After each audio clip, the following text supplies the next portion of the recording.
Hello, my name is Allie and welcome to my channel. We are back with Radiant Tail, still on the common route. Now my allergies are still acting up, so if I'm still a little raspy and nasally, I do apologize. Anyway, let's go. Pascalia, don't you sit on my bed with a straight face as if that's the natural course of action. Lively as always, huh? Jeez, these guys. Do they even realize what time it is?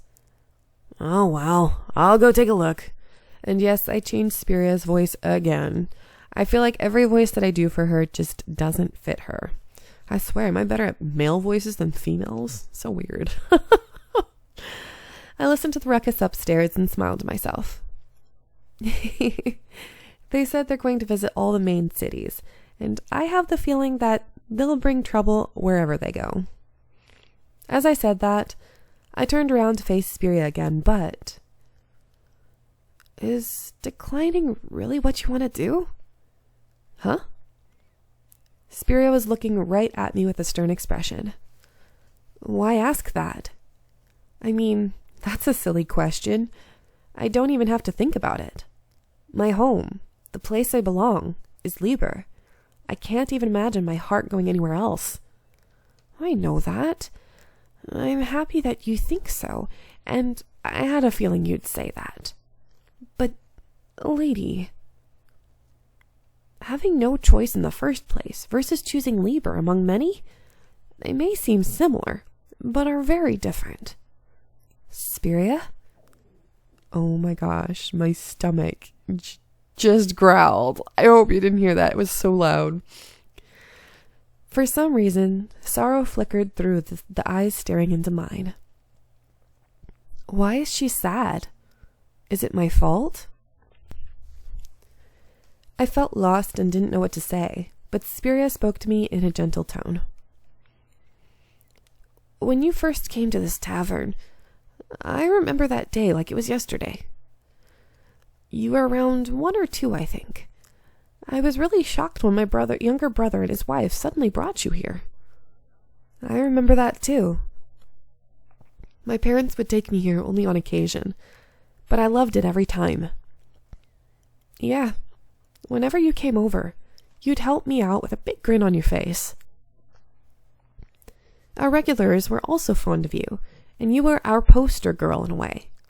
Just like now. Yeah. Flashback. Feeling a pang in my chest, slowly I unraveled the threads of my memories. My warm memories of over 10 years ago, back when Mom and Dad were still alive. It was a nasty shock to me when your parents died, and also how you became a lifeless doll, just like Prince Colivus, even though you used to be such a cheerful, energetic girl. It was a painful memory that even a close-knit family like us avoided. I apparently sealed away my heart due to the shock of losing my parents, reduced to a doll without emotions for a long time.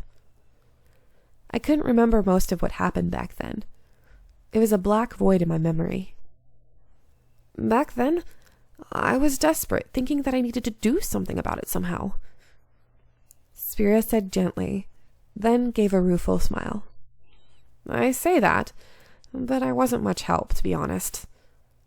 The one who put your heart back together over many years was Radie, who stayed by your side no matter the time or place.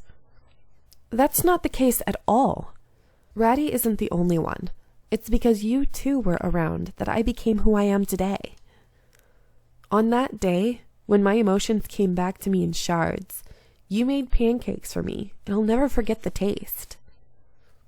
Flashback again. Once I had been at Liber for a few years. Thanks to my family, my heart began to move forward from its frozen state. However, important pieces were still missing, and I'd spent every day in a daze. I'm going to put a new item on the menu soon. Could you taste it for me? Taste? Yeah, it's your favorite that I always used to make for you, remember? It tasted very sweet and very kind.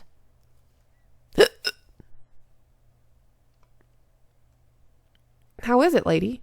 Does it taste good? It does. Tears welled up and slid down. Seeing that, I see. Thank goodness. Spiria seemed to be overwhelmed with emotion as she hugged me tight. At the same time, oh, flower! A chloris bloomed delicately, fueled by the embers inside my heart. Spiria. Swimming out of my memories, I opened my eyes. Spiria had the same tenderness in her eyes as back then, and she leaned in close to me. Time really flies, and it's been 10 years since you've come. Now you're our wonderful poster girl through and through. You care about this tavern and our customers just as much as I do. But tell me, is that really what happiness is to you? It is. It really is. There's no way I'm not happy. My dearest family is with me. I have a job that's really worth doing. And if these ordinary days continued forever and ever, that's more than enough. But you're also aware, aren't you? Forever isn't something possible. She forced me to face something I had tried to ignore, and my words ground to a halt. I'm your family, after all. I can tell, you know. Wake up in the morning, work, then sleep at night. That's your normal life, and you're scared of it collapsing. When your parents were still around, you were a completely different person. You'd show interest in every little thing, and whenever you found something new, you'd chase it with sparkling eyes. You were once a child filled with curiosity, just like your parents were. But now... But everyone changes as they mature into adults. Rather than seeking out the extraordinary, they learn to cherish the everyday happiness they once took for granted. Lady, stop lying to yourself. You're clinging desperately to the normal life that you lost once along with your parents. You're scared of taking a step outside your normal box. Am I right? That's not... My sentence died in my throat. I couldn't fully deny it, and my objections wilted as I hung my head. Why did she have to say that now? But then... the scent I loved more than anything else enveloped me in a tender embrace. Aww, that's a cute CG. You're a very good girl. I'm not your birth mother, but you're still my pride and joy. That goes for Radie, too. Me, you, him. To me, you're my family, the most precious thing in my life. But that's why I have to insist now. If the word family is tying you down in a way, it shouldn't be. If it's making you complacent, keeping you from seeking anything more, then it's my duty to push you out of the nest and set you free. Does she mean I can't stay here? Being with you and Radie every day and laughing with our customers at Lieber is already more than enough for me. But you're telling me to get out? Oh, you're such a silly child. I could never say that. If you choose to come back, after you see and experience all kinds of things, then I would be over the moon, of course. But I don't want you to close the doors of your future before they've even opened. I don't want you to lie to yourself, saying that you have nowhere else to go.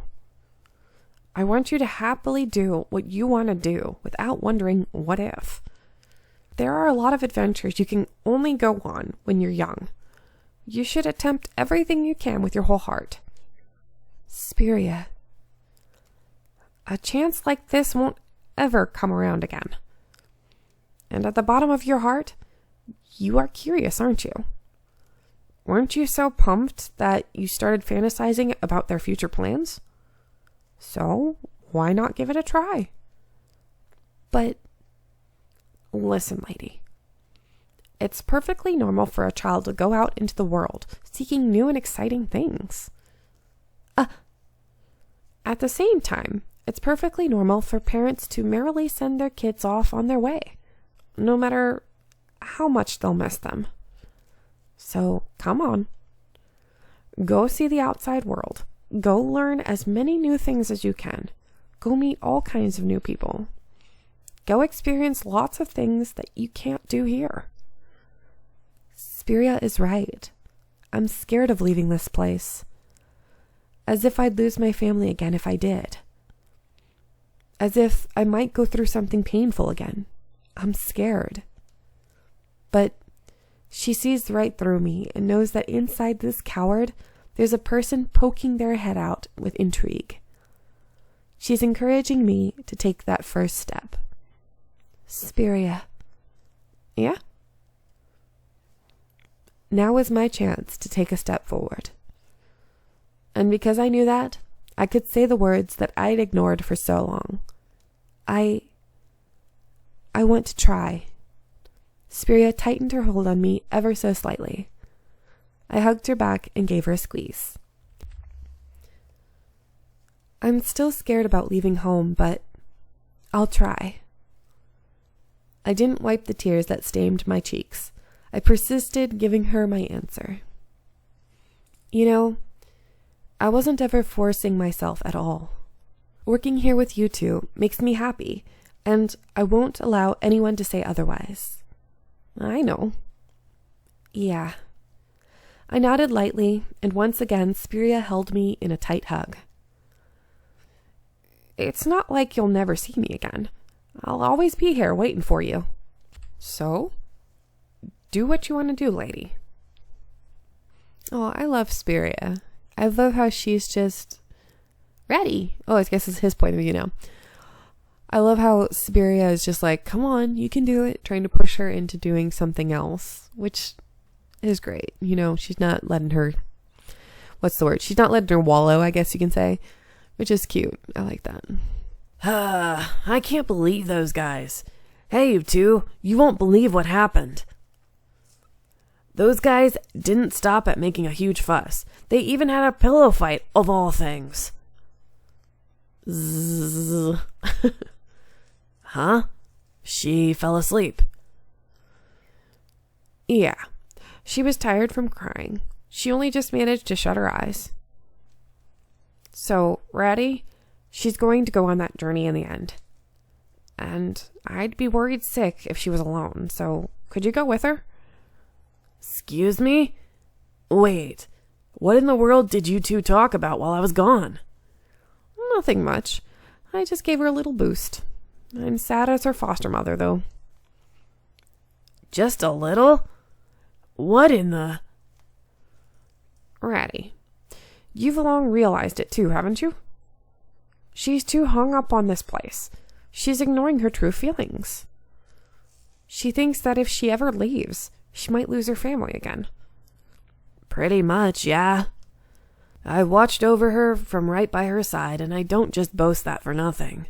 I've lost count of how many times I'd thought that things couldn't stay this way forever. That's why I decided to push her forward. To show her that even if she left, we're still family, and everything will be all right. I see. Geez, I guess I'm not getting out of this one. After all, you and I are the only ones who can take care of her. No complaints here about going along with her. I love how she has two people on her side. That's so sweet. Looks like we've gotten an agreement. Okay then, could you carry her to her room? Could I what? Look at me carefully before you say that. How could such an adorable fluffy critter ever lift her up? Oh, don't play games with me. You can, can't you? I get why you're worried, but she's fast asleep right now, so she won't notice. Ugh, fine. It's been a while since I last saw you in this form. You're wasting your handsome looks. If you attend the customers looking like that, our profits would soar into the skies. Being a fluffball's easier. in more ways than one. Aww. CG. He's handsome. Aw. Sorry, I was kind of entranced for a second there. Okay. Okay, I'll bring her to her room now, so... Spiria, you should also hurry up and... Radie, don't you think you should consider moving forward too? Things were different when she was a small child, but ladies should be able to come to terms with the truth about you now. Well, I'll tell her eventually, I promise, when the opportunity presents itself one day. Dearie me. We've got another stubborn one. Oh, you two? What am I supposed to do with the both of you? Jeez, she just went ahead and said whatever she wanted. What about my feelings, huh? What's this story? I want to know. What are you hiding, Radie? What are you hiding from us? I said eventually, but will that day ever come? If it does, then